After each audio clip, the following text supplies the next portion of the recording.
Hello বন্ধুরা, কী খবর সবার? আশা করি তোমরা সবাই খুব ভালো আছো। আমি আজকে ফিরে এলাম একটা নতুন ধরনের ভিডিও নিয়ে। আজকে আমার চ্যানেলে একটা নতুন ধরনের ভিডিও তোমরা দেখতে পাবে। তাহলে বেশি কথা না বাড়িয়ে ভিডিওটা শুরু করছি। ভিশন ক্যালকাটা ইউটিউব চ্যানেলে নতুন ভিডিওতে তোমাদের সবাইকে স্বাগত জানাই।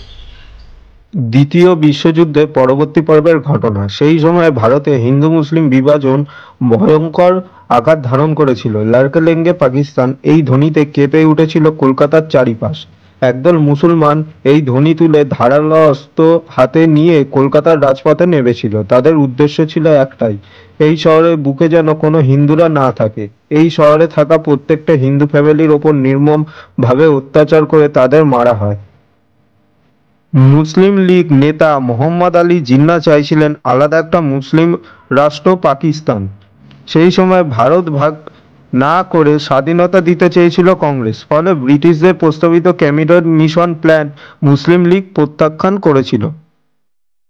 29শে জুলাই 1946 সালে মুসলিম লীগ ঘোষণা করে যে তারা ডাইরেক্ট অ্যাকশনের মাধ্যমে পাকিস্তান গঠনের দাবি আদায় করবে।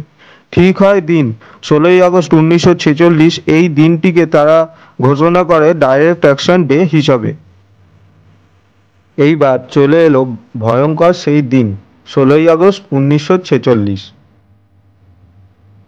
ওই দিন কলকাতা শহীদ মিনারে মুসলিম লীগের সভা অনুষ্ঠিত হয়। এই সভায় লাখো লাখো মুসলিম লীগের সমর্থকদের সমাগম ঘটে। পশ্চিমবঙ্গের তৎকালীন প্রধানমন্ত্রী মুসলিম লীগের অন্যতম নেতা হোসেন সোহরাওয়ার্দী প্রত্যক্ষ মদতে সভাটি হয়। তিনি ওই সভার থেকে কার্যত পুলিশের নিশ্চয়তা দেন।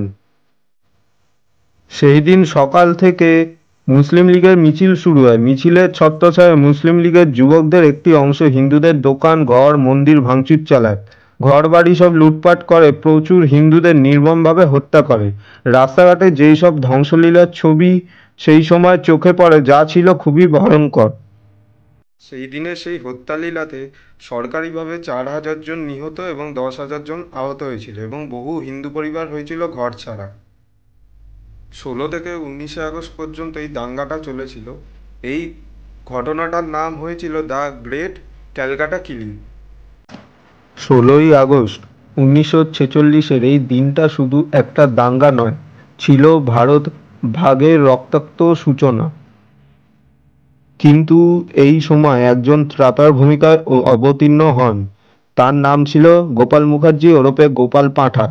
তাদের বংশ পরম্পরায় একটা পাঁঠার মাংসের দোকান ছিল, সেইখান থেকেই তার নাম হয়ে যায় গোপাল পাঁঠা। এই নামেই তাকে সবাই চেনে। তিনি বিপ্লবী অনুকূলচন্দ্র মুখোপাধ্যায়ের ভাগনা ছিলেন। তিনি ছোটবেলার থেকেই বিপ্লবী কার্যকলাপের সাথে যুক্ত ছিলেন। এইবার ফিরে যাওয়া যাক সেই দিনে তার কর্মকাণ্ডের দিকে। গোপাল মুখার্জি বউবাজারের মঙ্গলা লেনে জন্মগ্রহণ করেছিলেন 7ই সেপ্টেম্বর 1913 সালে। তাদের পারিবারিক ব্যবসা মাংসের দোকান থাকার জন্য তার সঙ্গে অনেক মুসলিম সম্প্রদায়ের মানুষের সাথে সুসম্পর্ক ছিল। তিনি একটি ভারতীয় জাতীয় বাহিনী গঠন করেছিলেন, যেটি একটি সশস্ত্র বাহিনী ছিল। ঐতিহাসিকদের মতে তিনি এই দাঙ্গার সময় কোনো নিরীহ মুসলমানদের গায়ে হাত তোলেননি এবং তাদের রক্ষাও করেছিলেন। ডাইরেক্ট অ্যাকশন ডে ডাক দেওয়ার পর যে হত্যালীলা চলেছিল কলকাতা শহর জুড়ে, তার আঁচ গিয়ে পড়েছিল নোয়াখালীতে। 16 এবং 17 আগস্ট দাঙ্গা চলার পর তিনি 18 আগস্ট রাস্তায় নেমেছিলেন এবং তার সাথে নেমেছিল তার ভারতীয় জাতীয় বাহিনী। তিনি তখন হুঙ্কার ছাড়েন যে একজন হিন্দুর বদলে 10 জন মুসলমানকে হত্যা করা হবে। তিনি তখন পাশে পেয়েছিলেন যুগলচন্দ্র ঘোষ, যিনি আখড়া চালাতেন, এবং রেসলার বসন্ত কৌরকে।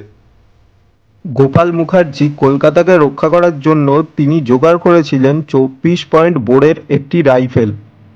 তার নির্দেশ ছিল যে কোনো নিরীহ মহিলা, কোনো শিশু এবং নিরস্ত্র মুসলমানদের যেন ক্ষতি না হয়। তার এই সাহসী প্রত্যাঘাতে কলকাতা বেঁচে যায় এবং মুসলিম লীগ পিছু হটতে শুরু করে, এবং এই কলকাতার সাথে সাথে বেঁচে যায় গোটা হিন্দু জাতি, এবং পাকিস্তান তৈরির প্ল্যান পুরোপুরি বানচাল হয়ে যায়।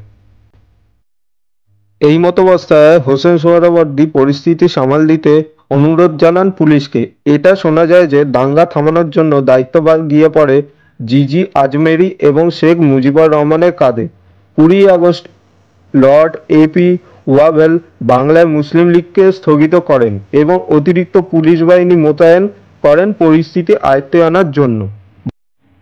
বাংলায় আজও এক প্রবাদ প্রচলিত আছে, গোপাল পাঠা ছিলেন বলে টালার ট্যাঙ্ক আছে এবং শিয়ালদা স্টেশন আছে এবং হিন্দুরাও আছে। তিনি সেই দিন শুধু হিন্দুদেরই রক্ষা করেননি, অনেক মুসলমান পরিবারকেও রক্ষা করেছিলেন। আমার এই চ্যানেলের এই ভিডিওটা কাউকে আঘাত দিয়ে করা হয়নি। যদি কারো আঘাত লেগে থাকে তাহলে তাদের কাছে আমি ক্ষমা প্রার্থী। কোনো রাজনৈতিক দল বা কোনো ধর্মকে আঘাত দিয়ে আমি এই ভিডিওটা করিনি, জাস্ট একটা ইনফরমেশন দেওয়ার জন্য এই ভিডিওটা আমি করেছি। ভিডিওটা কেমন লাগলো অবশ্যই কমেন্ট বক্সে কমেন্ট করে জানিও। আরও এই রকম নানান ধরনের ভিডিও পেতে চ্যানেলটাকে সাবস্ক্রাইব করে রেখো এবং বেল আইকনটা প্রেস করে রেখো, তাহলে পরবর্তী ভিডিওর নোটিফিকেশান তোমাদের কাছে পৌঁছে যাবে। দেখা হচ্ছে পরবর্তী ভিডিওতে। ভালো থেকো সবাই।